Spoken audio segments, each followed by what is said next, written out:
Vous êtes bien à l'écoute du 666 99.1. Il est 20h52. L'émission c'est Split Screen. Rassure-toi Florent, les micros étaient coupés et là je vous ouvre les micros. Voilà, donc personne n'a entendu ce que vous avez pu vous dire. Bah ouais, c'était hyper personnel, j'imagine. Non, c'était en plus super. Oh, ça fait du bien d'avoir son propre micro. Ah oui, ouais, bah oui. Puis moi aussi, c'est plus pratique. Voilà, et on vient de s'écouter. Bah là, je me retourne vers Jackie qui puisse nous donner. Oui. Qui lui-même ne sait plus. Non, ça doit être du Danny Elfman, ça. Danny Elfman. Alors dans tout ce qu'il a fait, ça doit être Silver Linings Playbook, le film de David O. Russell, qui est, je sais pas le titre français, mais. D'accord. Voilà, c'est le. On va quand même revérifier après. Si, c'est ça. C'est pas Promised Land, c'est pas Hitchcock, c'est pas. Oh, Hitchcock, c'est lui qui a fait la bande originale du film Hitchcock dont on a parlé il y a quelques semaines, qui était mauvais. D'accord. Ouais. D'accord. Ok.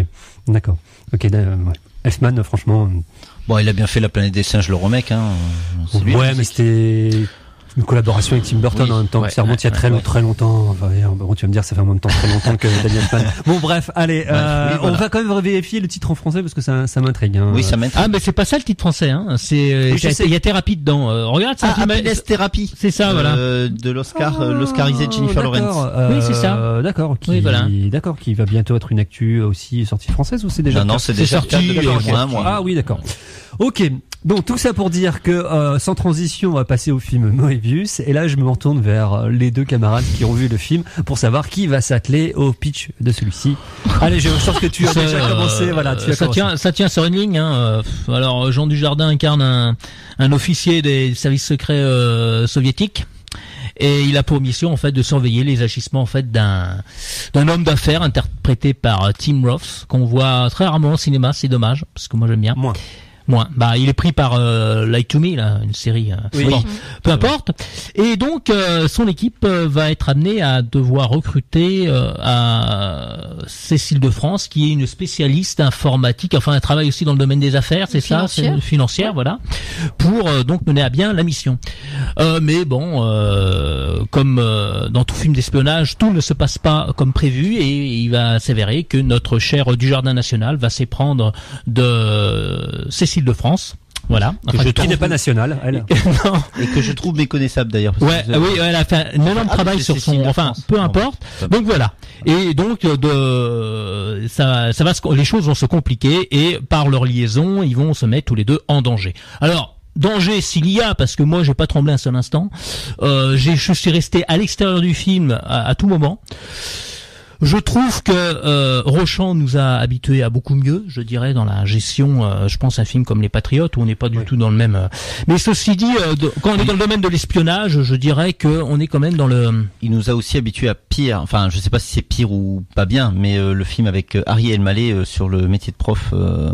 C'est L'école pour tous. Voilà. Ah oui. Ça c'était pas très bon quand même. Enfin Oui, donc voilà, je suis resté vraiment extérieur du début jusqu'à la fin. Ça tient à beaucoup de choses. Je pense que ça tient déjà au fait qu'au personnage, à vouloir trop. Je pense qu'on reste à l'extérieur parce que il a fait un énorme travail. Enfin, il a essayé surtout de travailler énormément la dimension, une dimension romanesque qui se tisse petit à petit dans le film et à laquelle on n'y croit pas. Je trouve le côté glamour ne fonctionne pas. Parce que je pense qu'il a voulu apporter ça. Alors, en plus, quand on est dans un récit d'espionnage, etc., où on pressent qu'effectivement que les deux personnages finissent par ne pas se conduire comme ils se devraient être et se mettent en danger, à aucun moment, moi je trouve, que ça soit dans la mise en scène ou que ça soit dans les enjeux, on est concerné par ce qui se passe, on prend partie où on tremble pour un des personnages. J'entends par là que même le personnage du garde du corps est risible, caricatural.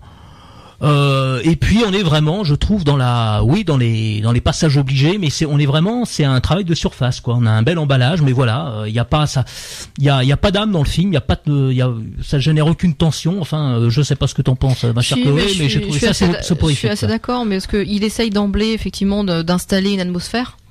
L'atmosphère du film d'espionnage avec de la tension. Bon, ça peut fonctionner à certains moments, mais c'est vrai pas toujours. Et le côté glamour, voilà, ça fait un peu on va jouer à des espions. Voilà. C'est ça. Et c'est un petit peu dommage parce que bon, le scénario est quand même assez compliqué. Faut piger quand même aussi. Enfin, compliqué dans le sens, c'est une truc faut comprendre qui est qui en fait, qui travaille pour qui et qui fait quoi. Voilà, une fois qu'on a compris ça, d'accord. Et c'est vrai que c'est ça manque énormément d'épaisseur et de parce que tu parles de glamour. Moi, je parle d'épaisseur. Voilà, ça manque de. J'ai mystique dans la tête, c'est pas ça, mais c'est quelque chose qui ferait il y a pas une dimension qui t'emporte dans le truc. Ça manque vraiment d'ampleur, ça manque d'ampleur, ça manque d'épaisseur. Et c'est vrai que du coup ça fait un peu on joue à être des espions et voilà, et c'est vrai qu'il a voulu je pense pas qu'il ait fait un film. Pour moi, c'est pas un film d'espionnage. C'est une histoire d'amour, de chair, de machin, voilà. Mais même les scènes de chair, comme on dit, et ben bon, il y en a, elles sont à moitié kitsch, quoi. Putain, ça sent un peu le préfabriqué, moi je dirais. Bah ouais, c'est parce que justement il a voulu filmer les scènes de sexe comme autrement, justement, ne pas faire que du sexe, mais montrer la passion, vraiment ce côté très très charnel. Et finalement, deux, non, mais même la première, moi je trouve même la première, il passe à côté. Oui, y a bon, rien au moins, de... c'est la première, donc on découvre, quoi. Voilà. Ouais, mais après, bon, ça se répète un petit peu. Et on voit ce qu'il a voulu faire, mais effectivement, ça manque d'ampleur et ça manque d'envelopper le spectateur avec. Ouais. Voilà. Et puis je crois le clou du truc, c'est la grosse symbolique avec le ruban de Moebius là, qui.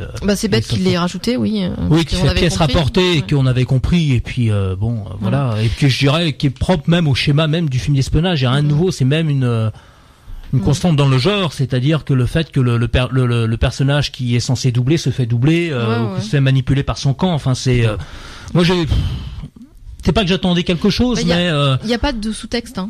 Non. C'est tout au premier degré, voilà. Et après, en termes de mise en scène pure, c'est pas mauvais. Il y a les images sont belles, il y a des parties prises de mise en scène des fois qui sont non, ça passe, quoi. Franchement, c'est ouais. Bon, comme tu disais, fait correctement. On va dire que c'est un bon téléfilm, quoi. Est-ce que c'est pas, comme tu disais, une sorte d'amourette sur décor d'espionnage plutôt qu'un film d'espionnage? Parce que c'est vrai que si Pour ça moi, manque c'est pas un film d'espionnage. Si ça manque de subtilité, parce que justement l'espionnage, subtilité au niveau il y a quand même notamment une scène qui est dans l'invraisemblance complète. Alors bon, je veux bien qu'au cinéma on accepte l'invraisemblance, hein, le code de l'invraisemblance. Enfin là quand même c'est un film d'espionnage. Il y a des services secrets de partout. Il y a quand même des scènes où tu te dis c'est pas possible. C'est juste pas possible. Et là c'est là que le romanesque arrive avec ses à grands pas. Tu te dis mais là c'est juste pas possible. Donc pour moi c'est pas un film d'espionnage. C'est un film de deux espions qui tombent amoureux et comment ça va les mettre en danger. Voilà. Mais c'est ce qu'il disait Jean Dujardin quand il a malheureusement mais c'est vrai le qu'on couple en péril, on se demande où est le péril. On ne tremble, on s'attache pas aux personnages et on ne tremble pas pour eux. On n'arrive pas à définir d'où peut venir la menace. Ouais. Parce que même le personnage, je dirais même le garde-corps peut-être plus inquiétant que Tim Roth, plus alors qu'en plus il s'est dessoudé assez rapidement. Mais bon, non. Non, là, une scène que je trouve assez réussie, c'est la scène de la rencontre.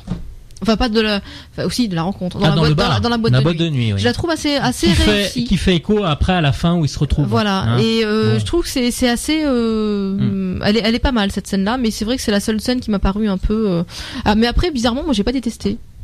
Ça passe, quoi. Ouais, enfin, vite vu, vite oublié, moi, je dirais. Oui, et Jean Dujardin, moi, j'ai un souci, c'est que par moment, il peut être parfait, il peut être crédible, et par moment, il y a ça fait comme ça, c'est un peu yo-yo, quoi. Ouais. C'est, ouais.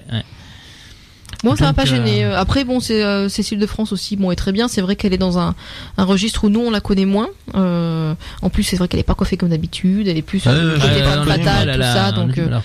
Donc voilà. Donc elle est très bien, mais c'est vrai que ça fait même si les deux jouent très bien, tout ça, mais ça fait factice en fait. C'est vrai que ça fait un peu ce côté factice. Du coup, met de la distance avec le spectateur, et c'est vrai qu'on n'est pas trop dedans. Donc moi, pour autant, j'ai pas détesté, mais c'est vrai que bon, voilà, j'en parle aujourd'hui, mais il a appliqué la recette du film d'espionnage, mais sans y mettre du cœur, quoi. En gros, il manque le fond, il manque quelque chose. Le fond, il est là, il y a l'histoire qui est, bon, l'histoire elle est là, bon, elle est ce qu'elle est, mais elle est là.